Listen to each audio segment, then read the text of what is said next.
complotistes, je vous ai laissé le choix, vous avez voté pour le triangle des Bermudes. C'est le titre de la vidéo d'ailleurs, donc pas de suspense.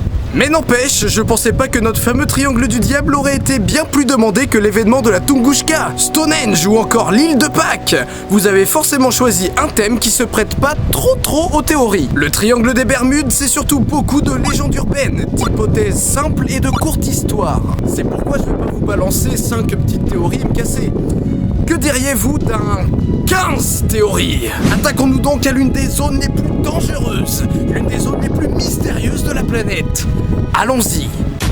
Ah, la mer et ses caprices. Conditions climatiques un peu folles, une mer diabolique. La première théorie met les disparitions sous le compte de la météo. Des tempêtes, des trombes marines, des vagues scélérates et des rafales descendantes. Ouais, c'est plausible. Continuons dans le crédible.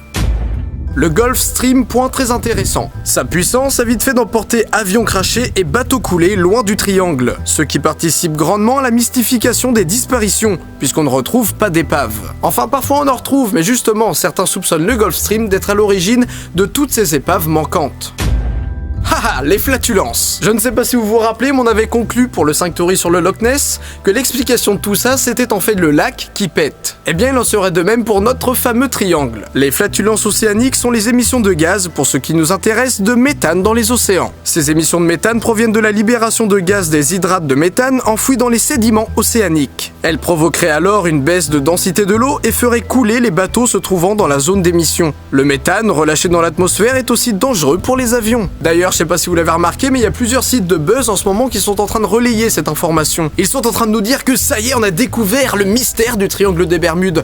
Mais non, on l'a pas tout juste découvert, ça fait déjà quelques années que cette hypothèse est admise. Mais bon, comme pour les ovnis, les explications rationnelles n'expliquent pas tout. Non, on va pas parler de Jack Sparrow, de Luffy, on verra ça plus tard. Les eaux du triangle du Bermude sont depuis toujours fréquentées par de nombreux pirates, et aujourd'hui, le trafic de drogue y est très présent. Il y a beaucoup de vols, de batailles, de meurtres, et ça peut participer grandement à toutes ces disparitions. Pas mal.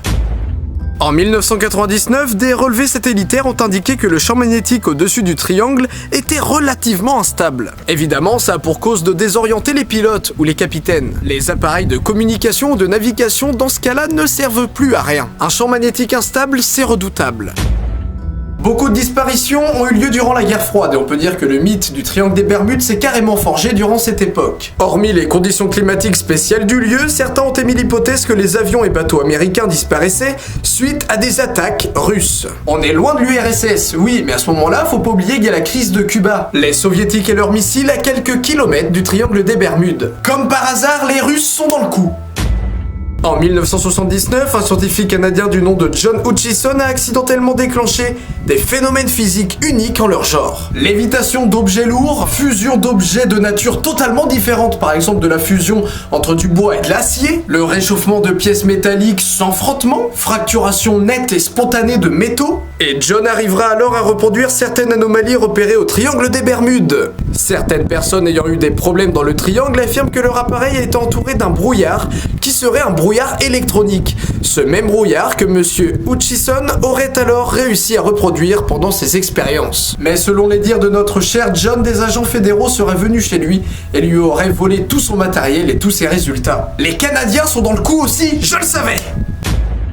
L'archipel des Bermudes doit son nom au navigateur espagnol Juan de Bermúdez, qui le découvrit en 1515. Des Anglais, à la suite d'un naufrage, y établirent des bases dès 1609. Les premiers esclaves furent amenés d'Afrique en 1616 et la colonisation anglaise officialisée en 1684. Beaucoup d'esclaves furent sacrifiés sur le chemin des Bermudes, car il était commun à l'époque de les tuer pour pouvoir réclamer ensuite une assurance. Selon une ancienne légende, tous ces Africains morts hantent à présent le triangle des Bermudes et seraient à l'origine de tous les problèmes. Alors, pour ceux qui l'ignorent, Iblis c'est le nom de Satan dans la tradition musulmane. Et il est dit que Iblis a installé son trône en mer et envoie ses commandos pour mettre les gens à l'épreuve. Les plus importants à ses yeux subissent l'épreuve la plus dure. Certains musulmans pensent alors que le siège de Satan, de Iblis, est donc au triangle des Bermudes. Toutes ces disparitions inexpliquées, ces accidents, seraient la cause de Iblis qui vit dans le triangle des Bermudes. Ah, mais bien sûr, des monstres géants, des monstres aquatiques, ça serait cool. Évidemment que ça fait rêver, mais est-ce que c'est plausible? Il est bon de rappeler que bien sûr, on ne connaît pas tout l'océan, qu'on découvre des centaines de nouvelles espèces par an, mais de là à dire qu'il y a des monstres géants qui passent sous nos yeux sans qu'on les voie. Vous vous rappelez, dans l'épisode 10, on a dit que Nessie pouvait être un plésiosaure. Eh bien, certains émettent l'hypothèse que plusieurs plésiosaures seraient dans le triangle des Bermudes. Vous vous rappelez, on avait parlé des carcasses de plésiosaures retrouvées. Bon, c'était pas à côté du triangle des Bermudes, c'était très très loin, mais pourtant certains utilisent ça en argument. Les plésiosaures seraient toujours en vie et seraient surtout au triangle des Bermudes. N'y aurait-il pas encore plus fou comme théorie ?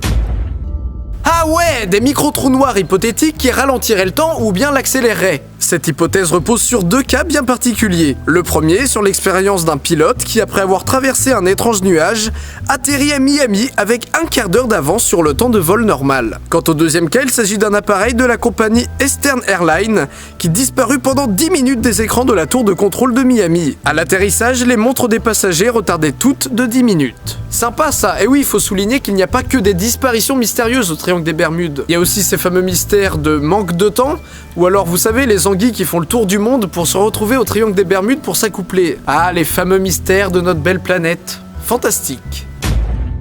Les failles spatio-temporelles, c'est un peu le même principe que des trous noirs, bien que ça n'ait rien à voir. Passer à proximité d'un trou noir et le temps ne sera pas le même. Des failles temporelles, en revanche, c'est disparaître d'un point précis du temps pour réapparaître dans un autre. Le SS Cotopaxi est d'ailleurs réapparu au large de Cuba, 90 ans après sa disparition dans le triangle des Bermudes. Personne à bord. Des failles temporelles, bien que pour beaucoup ce ne soit que de la pure science-fiction, expliqueraient quand même beaucoup de ces disparitions inexpliquées. Selon certains scientifiques, les nuages électroniques auraient la qualité requise pour nous faire voyager dans le temps. Ah, bah voilà le moment que j'attendais. Plusieurs personnes reportent avoir vu des ovnis lors de leur trajet passant par le triangle des Bermudes. Et si les avions et les bateaux disparaissaient car il s'agissait ici de l'endroit qu'avaient choisi les extraterrestres pour nous enlever? La base reptilienne est ici! Oui, bon, bien sûr, c'est un peu maigre comme théorie, mais parlons un peu de Christophe Colomb. Christophe Colomb a consigné dans son journal de bord des observations de lumière étranges dans le ciel, ainsi qu'une traînée de feu qui tomba dans la mer lorsqu'il navigua dans cette zone. Il y affirme également que la couleur de la mer était anormale et que les compas furent déréglés. Beaucoup de gens voient donc des ovnis dans les alentours du triangle des Bermudes, et Christophe Colomb en aurait vu un lui aussi. Le triangle des Bermudes serait donc une zone où règnent les aliens? Est-ce qu'on peut aller encore plus loin dans le trip? Yes! Le triangle des Bermudes est de 500 000 km², ce qui coïncide avec les descriptions de l'Atlantide faites par Platon, autour d'une plaine centrale de 250 000 km², une chaîne de montagnes et la mer juste derrière. Comme dit dans l'épisode 7, nous savons que l'Atlantide a disparu dans un déluge. Tiens, quelle coïncidence! Quelle autre zone est super connue pour ses déluges et ses disparitions? Le triangle des Bermudes! Platon indique que les rois atlantes régnaient sur des parties du continent de l'autre côté. Les légendes Mésoamérique raconte comment les peuples locaux ont été civilisés par des dieux blancs venus de l'Atlantique. La légende des dieux blancs civilisateurs est également présente dans les Andes pré-Inca. Et donc tous ces accidents inexpliqués, toutes ces disparitions inexpliquées seraient la cause d'une technologie trop puissante au fond de la mer, venant de l'Atlantide abandonnée. Attention aux fakes d'ailleurs, parce qu'on trouve un peu partout sur internet qu'il y aurait une cité sous le triangle des Bermudes, qu'on aurait découvert des pyramides de cristal et tout. C'est un fake, vous faites pas avoir. Mais si l'Atlantide était bel et bien positionnée au même endroit que le triangle des Bermudes, ça serait trop cool! Et maintenant la dernière théorie. Non, pas le mythe pour rien. Et si, c'est ce que la plupart des scientifiques reportent. Tous les bateaux et les avions ne disparaissent pas en un point précis, mais sur la totalité d'une zone qui fait 500 000 km².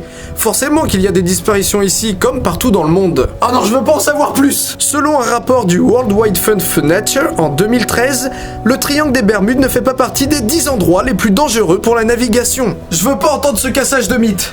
Le nombre de disparitions rapportées n'est pas particulièrement élevé si l'on tient compte des facteurs suivants. 1. La superficie du triangle des Bermudes, qui parfois s'élève à 1,5 million de km², selon les auteurs, et ce qui influe sur le nombre des disparitions qu'on y reporte. Et deuxièmement, l'importance du trafic maritime dans cette zone. Beaucoup de trafic, qui dit forcément plus d'accidents recensés en ce lieu. Un mythe pour rien. J'ai pas aimé ça, hein. J'ai pas aimé entendre tout ça. De toute façon, maintenant c'est à vous de débattre dans les commentaires. Plusieurs théories, bien sûr, peuvent aller ensemble.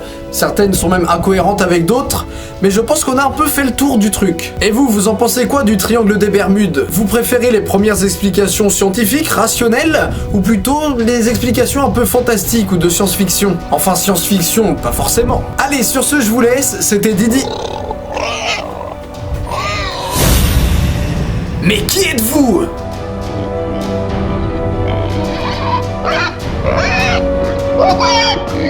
Ah!